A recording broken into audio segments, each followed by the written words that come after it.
Oke, halo semua, gue Novia dan pada kesempatan kali ini gue pengen sharing tentang sekitar 9 hal yang gue pelajari tentang uang dan karier di usia ya menjelang 30. Jadi jujur pelajaran-pelajaran ini gue dapatkan terutama ketika gue berusia 20-an. Dan tentu saja ini kebanyakan dari pengalaman pribadi. Jadi kalau misalkan ada yang nggak setuju atau ada yang mau menambahkan, langsung aja tulis di kolom komentar. Nah, nomor satu ini penting banget. Nih gue sambil ada catatan BTW biar gue nggak lupa. Karena kan ada 9 poin ya. Nomor satu, usia itu nggak bisa dibalik. Jadi sekali kita usia 20, 24, 25, atau mungkin nanti 30, itu tuh nggak bisa diulang kembali. Ya kita cuma punya usia itu tuh masing-masing sekali aja. Dan karena usia tidak bisa dibalik, kesehatan kita, terus juga semangat kita, ya mungkin tidak akan sama ketika kita bertambah usia. Gini, misalkan kita emang suka olahraga ya, selalu menjaga kesehatan.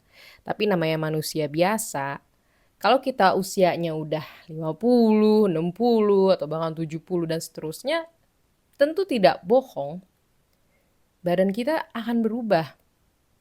Otak kita juga akan berubah, akan menua juga. Dan kita tidak akan sesegar usia muda. Ya gue belum usia 50, 60 ya, cuma kita udah banyak lah ngeliat orang-orang dari observasi sendiri-sendiri. Nggak sedikit yang umur 60 misalkan lututnya udah sulit digerakkan, atau untuk jalan aja sulit, itu tidak sedikit.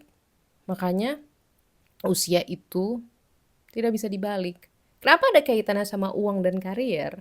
Oh ini berkaitan banget. Karena kalau kita misalkan usia muda ya, kita biasanya punya semangat yang tinggi. Terus tenaga juga tinggi ya. Dan kecenderungannya waktunya juga lebih luang, apalagi kalau kita belum punya tanggungan seperti istri, suami, atau anak, atau cucu bahkan. Jadi ya kita lebih bebas lah. Cuma kan emang masalah terbesarnya uang ya. Biasanya kalau masih muda ya namanya juga baru kerja ya kan, baru dapat uang, ya tentu uangnya belum banyak. Biasanya seperti itu. Nah, oleh karena itu, kalau misalkan di usia muda, ini gue baru belajar juga ya. Bukan baru belajar sih sebenarnya. Gue udah memegang ini dalam waktu lama, cuma divalidasi juga oleh beberapa buku yang gue baca seperti Die with Zero oleh Bill Perkins dan I Think I Wanna Teach You to Be Rich oleh Ramit Sethi. Gue langsung tersentil karena harusnya di usia muda kita bisa berani untuk mengambil risiko-risiko yang besar, risiko yang kemungkinan tidak bisa kita ambil lagi ketika kita misalkan sudah usia 40 atau 50, ketika kita sudah punya tanggungan, baik tanggungan keluarga ataupun tanggungan kerjaan. Sesimpel misalkan kalau teman-teman mau ke liling Asia Tenggara ya tentu butuh modal. Tapi di masa muda justru saatnya nekat. Mungkin kalau modalnya kurang, teman-teman kalau punya cece ya ini jangan, meskipun saya CFP, jangan dicontoh mentah-mentah, tapi bisa aja kayak diakali. Oh, kita beli dulu deh tiketnya terus diubah ke cicilan 6 bulan karena mungkin beli tiketnya 6 bulan sebelumnya, kan bisa seperti itu. Jadi banyak akalnya. Terus cari kamar yang masih murah kayak kamar kapsul atau hostel. Saya pun juga beberapa kali nginep di kamar kapsul untuk menghemat. Oh nggak masalah juga kan, yang penting jalan-jalannya ya. Untung saya juga bisa tidur di mana aja. Dan bergembiralah meskipun uang terbatas. Karena justru itu saatnya di usia muda. Pasti keinginan kita nggak pasti sih, maksudnya nggak sedikit dari kita yang punya keinginan untuk jalan-jalan ya kan, yang butuh modal, atau mungkin mau beli sesuatu, kayak mungkin dari kecil udah seneng banget sama Gundam atau Tamiya, terus pas udah kerja pengen banget, ya beli aja nggak masalah. Justru itu saatnya beli. Mumpung lagi suka-sukanya, mumpung lagi semangat-semangatnya, nggak ada salahnya. Beneran self reward itu perlu. Karena balik lagi usia itu tidak bisa dibalik ya. Tapi tentu saja harus selalu ingat moderasi. Jadi iya boleh pengeluarannya banyak gitu, penuh risiko. Tapi harus ingat juga untuk selalu punya pegangan, untuk selalu punya tabungan. Karena nggak mungkin juga kan kita mengincar hal-hal tersier seperti liburan tadi, atau beli mainan, Lego misalkan, nonton konser K-pop ya kan. Tapi nggak punya tabungan. Harus hati-hati, harus tetap ada lah. Meskipun nggak banyak ya. Makanya kayak harus berani untuk ambil risiko, untuk pengeluaran besar, untuk hal-hal yang kita impikan. Tapi di sisi satu harus berani hemat juga di aspek kehidupan lain, kayak misalkan nggak belanja baju, dikurangin, kayak hangout dikurangin. Jadi biar seimbang antara pengeluaran dan pemasukannya. Itu harus diingat banget, karena balik lagi, usia nggak bisa dibalik, tapi uang insya Allah mudah-mudahan selalu bisa dicari. Dan poin nomor 1 ini juga bersambung ke poin nomor 2. Jangan lupa untuk tetap menabung. Sedikit, mungkin baru mulai dari 5% atau bahkan kurang dari penghasilan per bulan, nggak masalah. Yang penting ada habit menabungnya. Kalau misalkan kita dari usia muda, atau usia 20-an deh baru mulai kerja, nggak ada habit menabung, itu bahaya banget sampai gede. Sekali lagi nggak apa-apa untuk tetap splurging, untuk tetap keluar duit gitu. Bahkan maksudnya beli dulu pakai cece terus dicicil, nggak masalah. Gue nggak ngejudge, saya nggak ngejudge. Terus kalau misalkan nggak suka atau nggak percaya soal utang dengan cece gitu, cicilan, nggak masalah juga, pilihan masing-masing. Cuma kalau misalkan nggak masalah dengan cicilan cece tadi, ya go for it, tapi harus dalam moderasi dan juga diseimbangkan dengan menabung. Jadi secara nggak langsung, dengan punya kebiasaan untuk menabung tadi, kita tuh juga jadi belajar juga untuk bertanggung jawab dengan tanggungan cicilan. Cicilan itu harus dibayar loh, karena kan kita secara nggak langsung meminjam uang bank kan. Dan nggak sedikit bank yang cicilannya 0%. Jadi kita nggak dapat bunga. Enak banget tuh. Jadi beneran 3 juta kita jadiin cicilan 6%. Kita jadiin cicilan 6 bulan. Jadi ya 500.000. Nggak ada kita bayar kelebihan bunga gitu, nggak ada. Itu ada banget. Nah, itu kan enak ya. Jadi kita terbantu cash flow-nya, arus kasnya. Terus kalau ini misalkan kayak lagi liburan, kita juga tetap bisa liburan, tapi secara nggak langsung kita juga tetap terjaga keuangannya, tapi kita juga bisa meraih impian kita. Nggak perlu nunggu waktu lama. Ketika kita mungkin udah lebih renta, mungkin tidak sesegar atau sekuat masa muda. Nah, tapi kita harus juga selalu ingat nabungnya tadi. Jadi emang di semua aspek tuh harus seimbang, mau nggak mau. Kelihatannya emang sulit banget awalnya pasti. Saya pun juga ya ada lah tahap-tahap atau titik-titik borosnya. Cuma balik lagi karena saya boros di hal-hal yang emang saya suka banget. Saya pun berhemat di hal-hal yang saya nggak suka-suka banget, kayak belanja baju tuh jarang untungnya. Jadi ibaratnya foya-foya iya, nabung iya. Nah, nomor 1 sama nomor 2 itu poin intinya. Foya-foya silakan, masih muda, go for it. Tapi nabung juga jangan lupa, intinya seimbang. Terus 3, berapapun gajinya, berapapun penghasilan yang didapatkan, mau sandwich generation atau bukan, selalu sisihkan penghasilan Anda, penghasilan kita ke orang-orang yang membutuhkan dan orang-orang tersayang. Orang-orang membutuhkan di sini misalkan kalau di agama Islam ya, ada dalam bentuk zakat mal 2,5%, atau ya mungkin diinfakkan ke masjid terdekat ya mungkin. Atau ya kalau di agama serupa, agama lainnya mungkin kayak perpuluhan atau sumbangan ke gereja. Itu dilakukan. Karena bagaimanapun juga, ini menurut saya ya, hidup ini tuh sementara.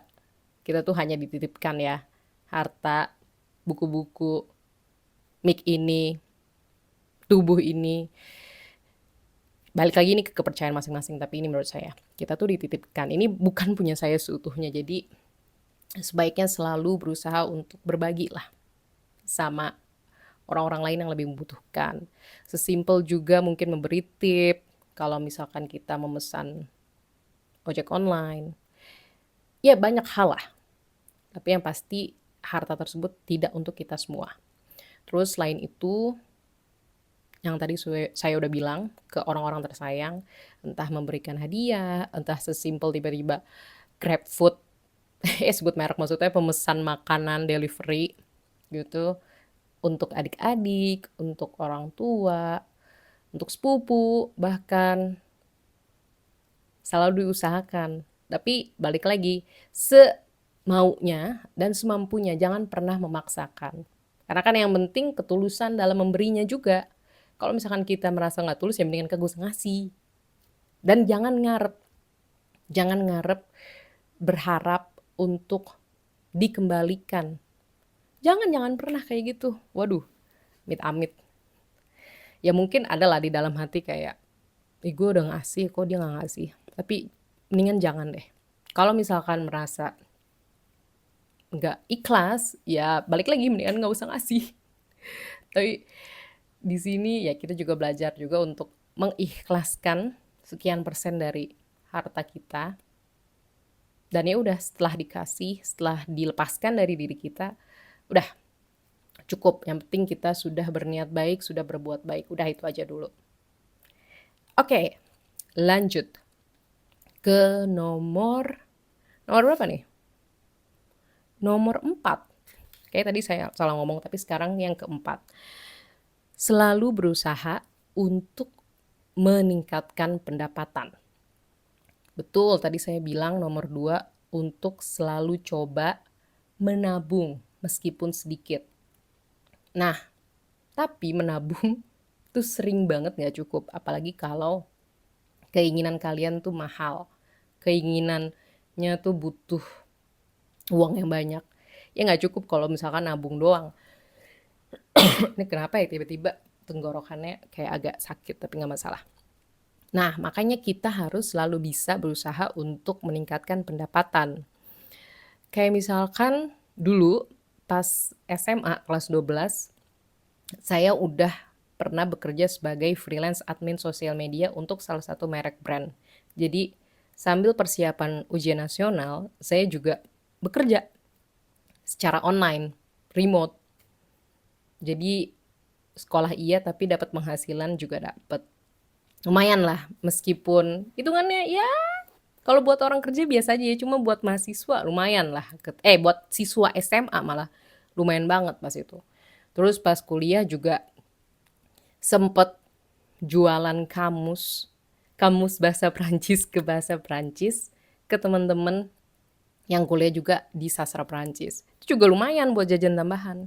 Jadi selalu berusaha untuk menambahkan pendapatan. Apalagi kalau udah di dunia kerja ya. Emang kelihatannya capek sih, 9 to 5 atau mungkin 9 to 12 gitu. 12 PM ya, sampai malam, sampai midnight, sampai capek banget. Cuma kalau emang bisa, selalu berusaha untuk menambahkan pundi-pundi keuangan. Apapun caranya. Saya pun juga selain kerjaan utama sebagai memanage untuk memanage penerjemah-penerjemah, saya pun juga menjadi penerjemah lepasan. Terus juga ngajar bahasa Perancis juga iya. Jadi nggak sedikit lah untuk pundi-pundinya. Meskipun belum rutin ya, pengennya sih rutin ya. Tapi ya lumayan lah buat nambahin jajan ya kan, buat nambahin tabungan. Karena kalau kita hanya bergantung ke satu saluran itu bahaya banget. Itu terlalu berisiko. Soalnya kita nggak pernah tahu apakah nanti perusahaannya tiba-tiba nggak bisa ngasilin duit terus nggak bisa ngegaji kita ya kan. Atau tiba-tiba di layoff amit-amit, kita nggak pernah tahu. Jadi gue selalu, atau saya, terserah deh saya atau gue selalu menyarankan untuk berusaha punya saluran income lainnya. Emang gak gampang, gak ada yang bilang gampang, cuma harus selalu coba. Beneran deh. Kayak misalkan, ambil contoh diri sendiri ya. Gue tahu gue bisa nerjemahin dari Inggris ke Indonesia, Prancis ke Indonesia, atau Indonesia ke Inggris, terus bisa transcription, bisa jadi voice over juga. Kayak gue udah mengenali diri sendiri. Dan makanya ketika gue udah butuh banget untuk cari saluran income, atau ketika iseng gue mau nambah pundi-pundi income, atau ya nggak mesti butuh atau iseng sih, ketika gue emang lagi nyari, ya gue udah tahu gue bisanya ini dan gue mau menjual jasa gue. Nggak mesti jadi yang terbaik, nggak, tapi harus pede dengan kemampuan diri sendiri. Dan kalau misalkan belum dapet pun ketika udah kirim lo semacam cover letter mungkin ya, atau semacam aplikasi kita, ya udah ikhlasin aja. Yang penting kita udah nyoba, terus coba lagi. Jadi don't ever give up dalam hal itu. Beneran deh, jangan nyerah sih cuy. Karena gue tuh dulu ketika sempet jobless ya, terus akhirnya mulai kerjaan freelance, coba kayak jadi admin sosmed, terus jadi voice over talent juga. Gue coba ke laman Upwork. Gue tuh sebelum dapat kerjaan di Upwork, gue ngirim sekitar 60-an aplikasi dulu kali, baru di reach out balik, baru dihubungi kembali, dan akhirnya dapet, alhamdulillahnya. Dan ketika itu gue beneran catet, kayak misalkan perusahaan A apa, bidang apa, terus cover letternya apa. Jadi ketika gue kirim ulang cover letter ke perusahaan-perusahaan lain, gue tinggal ganti aja beberapa halnya, kayak perusahaannya, kayak lowongan pekerjaannya. Dan setelah nyatet terus gue ketahuan 60 kali ngirim baru dihubungi balik, gue jadi belajar juga, oke, emang gak ada yang instan sih. Kayak gue juga mikir, kayak lo emang siapa tiba-tiba diterima instan, ya kan? Kecuali mungkin Anda adalah sosok terkenal, public figure gitu ya, mungkin akan lebih cepet ya. Cuma kalau misalkan orang biasa kayak saya, ya butuh waktu lah untuk diterima. Dan secara nggak langsung belajar juga ya, selain percaya diri, ya juga harus humble, mau nggak mau. Harus bukannya merendahkan diri ya, tapi juga harus mengakui kalau misalkan masih banyak hal di diri kita yang perlu ditingkatkan, yang perlu dikembangkan. Jadi emang growth mindset atau mindset untuk terus berkembang, untuk terus berubah ke hal yang lebih baik ya, itu harus perlu dijalankan terus sampai usia berapapun. Nah, itu perlu banget. Dan bukan cuma jualan ya untuk meningkatkan pendapatan, bisa juga kayak sertifikasi. Mungkin Anda di industri keuangan mau coba CFA silahkan, atau coba CFP kayak saya. Terus ada QWP, ada AEPP yang saya juga pernah ambil juga ada. Silakan ambil aja dulu. Dan kalau misalkan emang kondisi keuangannya terbatas, benar-benar harus lihat-lihat dulu. Kira-kira yang benar-benar cocok ke diri sendiri apa, terus kira-kira yang benar-benar bermanfaat apa, benar-benar harus dilihat. Dan selain sertifikasi, terus cari uang dengan berbagai sumber, kuliah lagi dengan beasiswa atau tidak, itu juga bisa menjadi salah satu cara. Tapi balik lagi, jangan kuliah atau coba beasiswa hanya karena FOMO sih menurut gue cuy.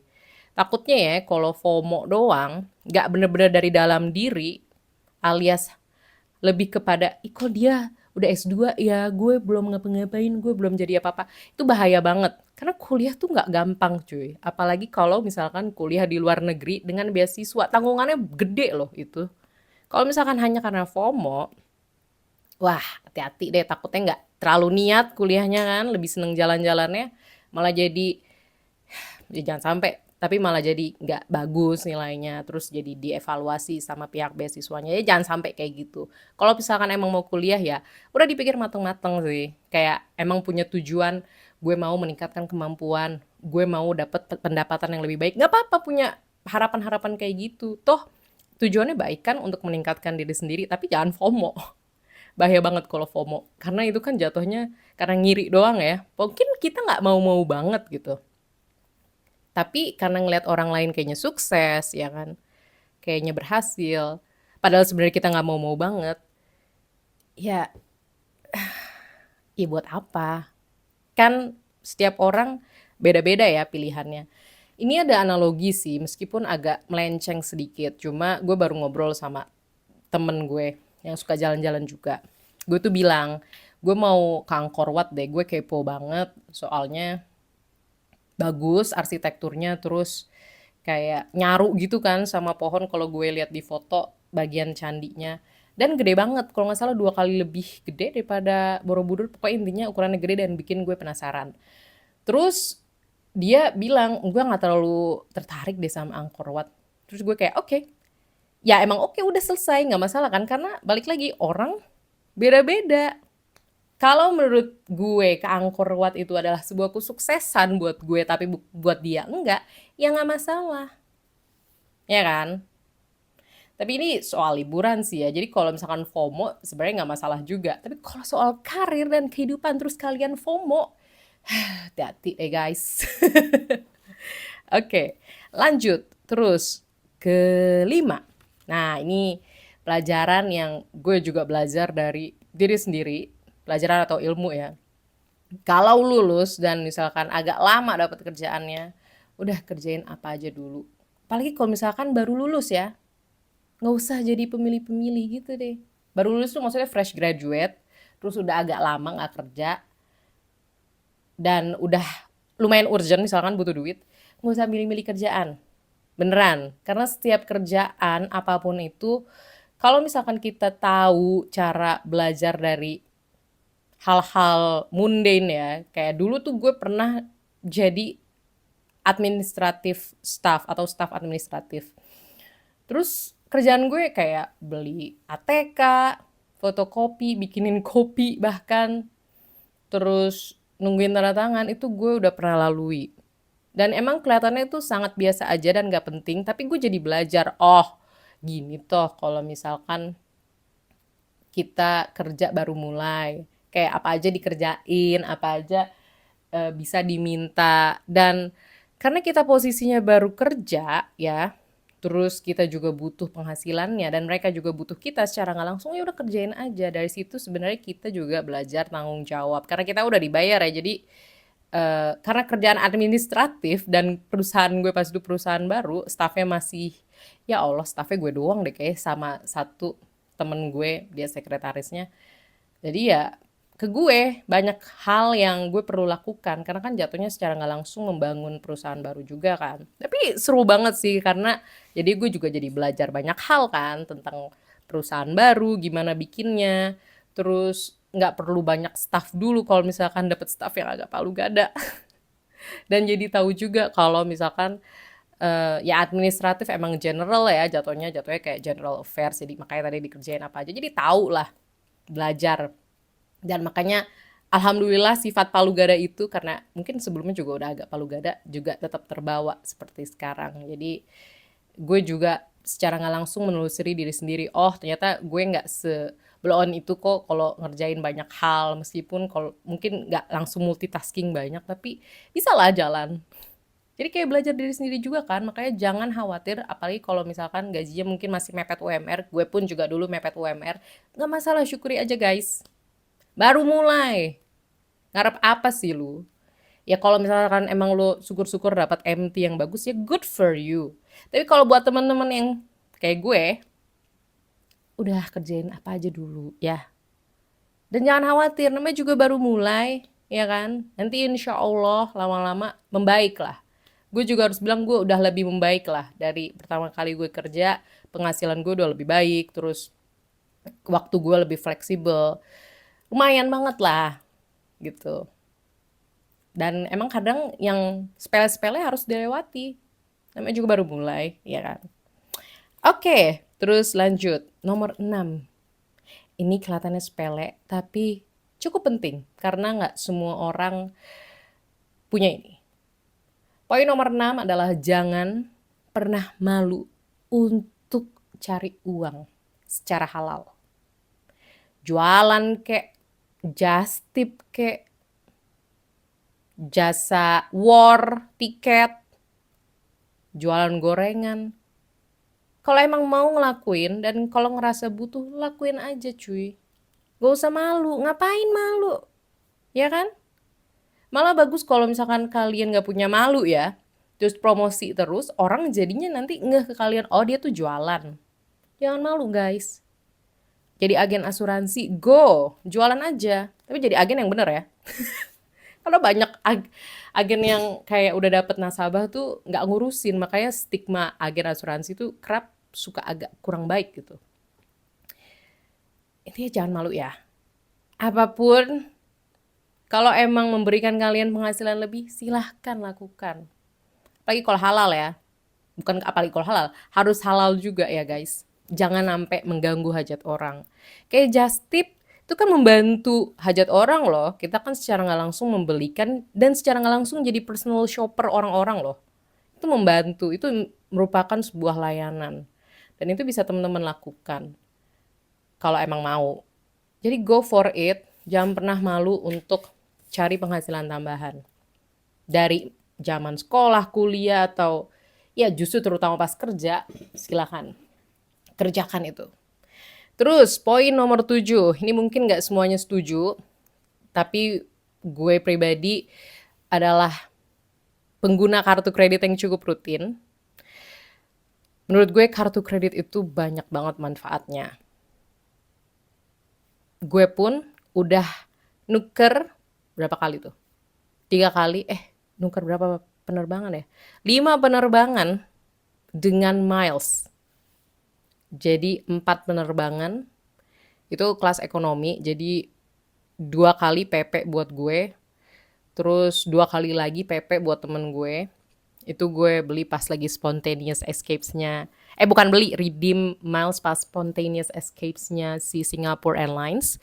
Terus gue juga udah redeem dari Kuala Lumpur, berarti 6 kali. Kuala Lumpur ke Singapura, Singapura ke Jakarta business class dari kartu kredit, dan gue hanya perlu bayar tax sekali penerbangan karena Changi agak mahal ya bu, per penerbangan 500.000, yang mana lumayan banget ya ampun. Jadi pas ke Malaysia gue naik Transnusa bagasi 15 kilo, ekonomi gak dapat makan, pulangnya gue bisnis, dan gue pribadi seneng banget sih, jujur seneng banget. Ternyata emang gak bohong, kemewahan seperti itu, apalagi kalau kita dapatkan dengan beberapa trik yang legal dan etis ya setahu gue. Terus juga gak mahal. Itu ternyata sangat menyenangkan sih. Dan itu gue berterima kasih ke kartu kredit dan beberapa konten kreator, beberapa penulis, beberapa influencer terkait poin dan kartu kredit. Seperti gue sebutkan aja ya, kayak Pinterpoint itu gue belajar banget dari blog Pinterpoint. Dan gue semakin semangat untuk kayak bisa memanfaatkan berbagai manfaat dari kartu kredit.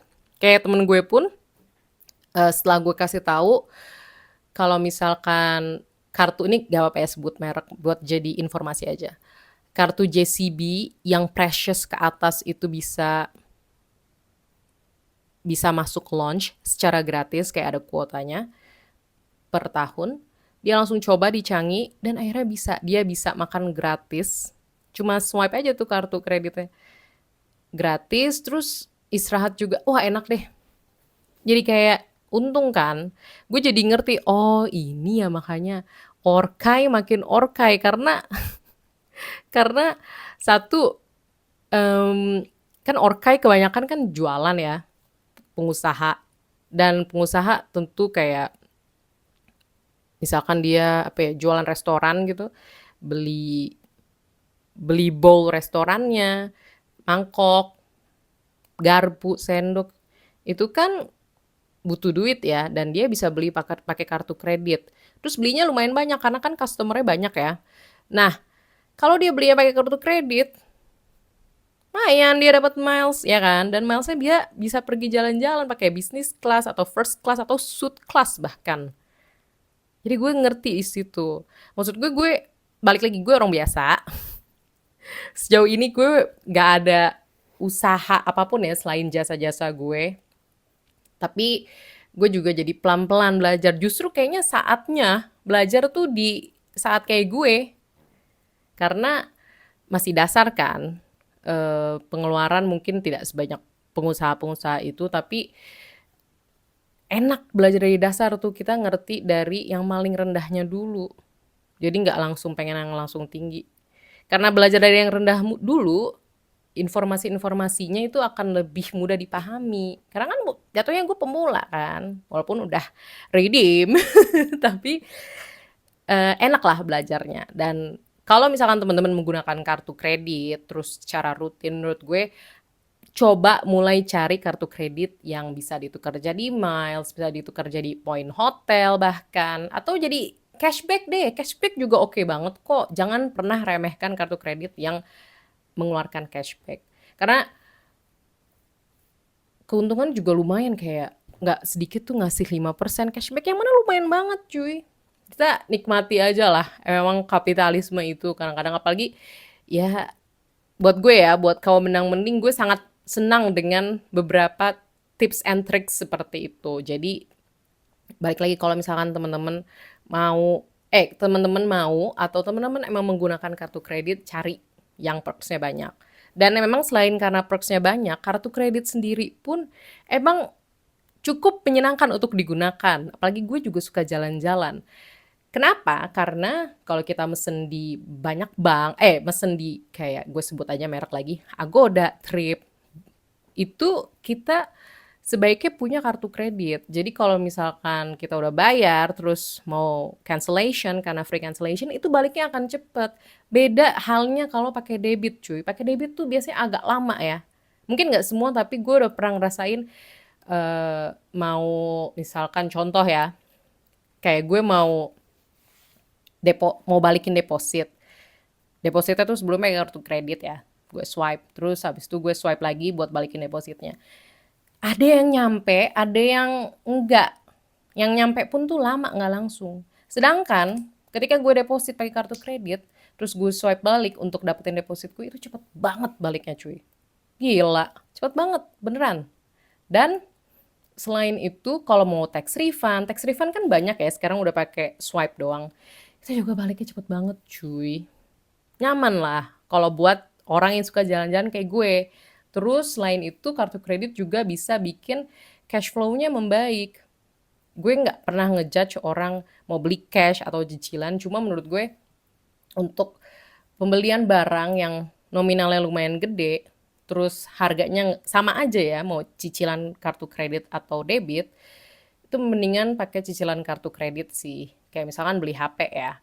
Kayak beli HP, apalagi kalau HP-nya buat bekerja, itu nggak apa-apa banget beli pakai kartu kredit dulu. Karena HP-nya kan emang buat hal produktif ya, kayak misalkan buat ngonten atau mungkin kerja sebagai bagian sosmed, itu kan butuh HP banget. Nah, secara nggak langsung kita mendapatkan penghasilan berkat HP yang kita beli juga. Jadi nggak masalah tuh kalau misalkan kita beli HP 10 juta, terus kita jadiin 12 juta biar enak ngitungnya. Terus dijadiin cicilan 6 bulan, berarti kita bayar 2 juta per bulan. Kan kayak gitu nggak langsung nyekek kan di awal, langsung keambil 12 juta kita. Padahal mungkin kita masih ada kebutuhan lain untuk bayar kewajiban, untuk jadi cadangan. Jadi ada banyak hal positif menurut gue yang didapatkan dari situ. Walaupun tentu negatifnya juga ada aja. Kayak misalkan ternyata gue baru ngeh nggak sedikit orang yang tahu kalau kita pakai kartu kredit ya kita harus bayar penggunaan kartu kredit kita.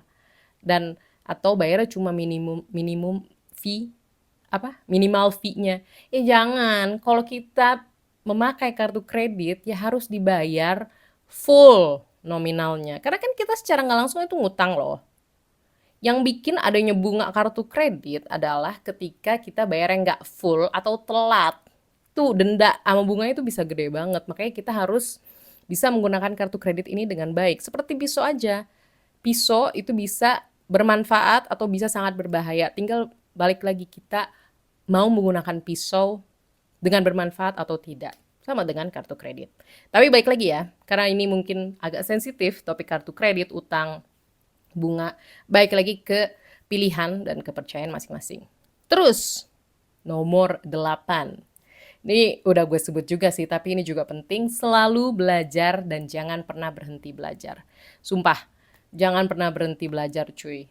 Asli. Dan kalau menurut gue ya, salah satu hal yang cukup membantu untuk belajar adalah bercerita kayak gini. Karena dengan bercerita kayak gini, dengan memberitahu ilmu yang setelah kita pelajari, itu secara nggak langsung tuh membuat kita berpikir loh. Karena kan ngasih tahu atau ngobrol kayak gini kan kita sebenarnya secara nggak langsung juga mikir kan, nggak tiba-tiba ilmunya langsung ada aja gitu di otak. Dan karena udah memberikan, kita secara tidak langsung juga, kalau ada yang nonton nih ya, juga menambahkan ilmu ke teman-teman yang nonton. Jadi bermanfaat banget sih belajar dengan mengajarkan ini. Terus untuk belajar kan juga nggak mesti dari sekolah ya, bisa dari baca buku. Baca buku tuh penting banget, apalagi di era sekarang mau baca non fiksi, mau baca fiksi, baca. Yang penting baca. Karena gue tuh takut banget ya kalau udah tua gue pribadi. Kalau udah tua tuh cepet pikun atau blow on. Karena gue nggak suka baca, nggak suka belajar. Takut banget. Takut jadi orang tua yang kolot gitu. Makanya kayak gue sekarang nih lagi berusaha untuk menargetkan diri gue bisa lah yuk 50 buku per tahun gitu. Jadi kalau misalkan gagal pun ya mungkin masih dapat lah 40 buku. Cuma pengennya mah 50 atau lebih ya. Dan kalau misalkan ada yang nanya, emang baca buku banyak gitu ngerti semua? Ya enggak lah. Nih otak juga nggak sesempurna itu nih. Kalau gue ya, maksudnya otak tuh sempurna tapi sayangnya cara gue menggunakan otak tuh belum optimal banget. Tapi setidaknya mendingan baca buku lah daripada nggak baca buku. Atau nggak mesti baca buku deh, baca artikel ya kan di internet. Dan kenapa gue menekankan ke baca? Karena kalau misalkan baca, itu kan kita cuma baca, lihat tulisan kan. Secara nggak langsung itu meningkatkan kemampuan otak kita untuk berpikir. Jadi kita nggak cuma terima mentah-mentah. Terus kita kalau bacanya fiksi ya itu juga mengembangkan imajinasi kita. Dan imajinasi itu juga akan bagus loh untuk visualisasi. Kalau misalkan kita ketemu beberapa kasus-kasus kehidupan yang ternyata pernah kita baca gitu kan di novel atau cerita fiksi. Jadi intinya nambah ilmu lah intinya. Dan kalau bisa baca sih. Jangan hanya bergantung sama video kayak YouTube gini. Boleh, tapi menurut gue dibarengi juga dengan membaca. Karena baca itu juga lebih cepet sih. Menurut gue ya daripada nonton. Kalau menurut gue. Walaupun ada kalanya gue males baca, pengennya nonton aja. Jadi gue nggak perlu buka halaman terus kayak bingung ini maksudnya apa, gue dengerin aja deh mau gue ngerti atau enggak. Ya emang banyak cara, cuma kalau bisa please baca. Oke, lanjut. Nah ini nomor 9 yang terakhir dan sangat penting. Yang lain juga sangat penting sih, cuma ini bener-bener poin yang penting tapi juga secara tidak langsung membuat kita harus menundukkan kepala dan membuat kita ya humbling ourselves lah. Bukannya merendahkan diri ya, sekali lagi kayak membuat kita oke, harus selalu rendah hati. Oke, kita udah usaha, apapun usahanya ya, udah giat, kerja keras. Tapi balik lagi, kita tuh hidup tidak sendiri ya. Ada berbagai faktor X yang akan selalu menaungi kehidupan kita. Jadi, oke, udah usaha, udah ikhtiar, tapi setelahnya ya udah kita pasrah. Boleh ngarep tapi ya pasrah. Pasrah atau kalau bahasa Arabnya tawakal ya. Jadi biarkan semesta yang menentukan pada akhirnya. Meskipun ya harus usaha. Harus. Kalau misalkan kita nggak usaha ya semesta juga males ngerespons ke kita kan. Tapi ya balik lagi, kalau kita usaha terus belum dapat ya mungkin jatuhnya emang belum rezeki ya kan. Atau mungkin ada yang salah nih kayaknya dari kita ya. Jadi evaluasi diri juga sebenarnya untuk bisa lebih baik lagi agar ya kalau misalkan kita aplikasi sesuatu semoga diterima. Tapi kalau emang nggak diterima ya mungkin emang bukan buat kita gitu. Jadi rasa pasrah atau tawakal itu menurut gue harus perlu kita bawa juga. Karena seperti yang gue udah tadi bilang, keseimbangan tuh emang harus perlu banget. Kayak kita penghasilan gede, tapi kita harus juga bisa tahu cara mengeluarkannya dengan baik. Karena kalau kita cuma nabung doang tapi tidak menggunakannya dengan baik ya, buat apa kita kerja susah-susah, ya kan? Terus kayak kita udah usaha, ya jangan ngarep akan selalu berhasil.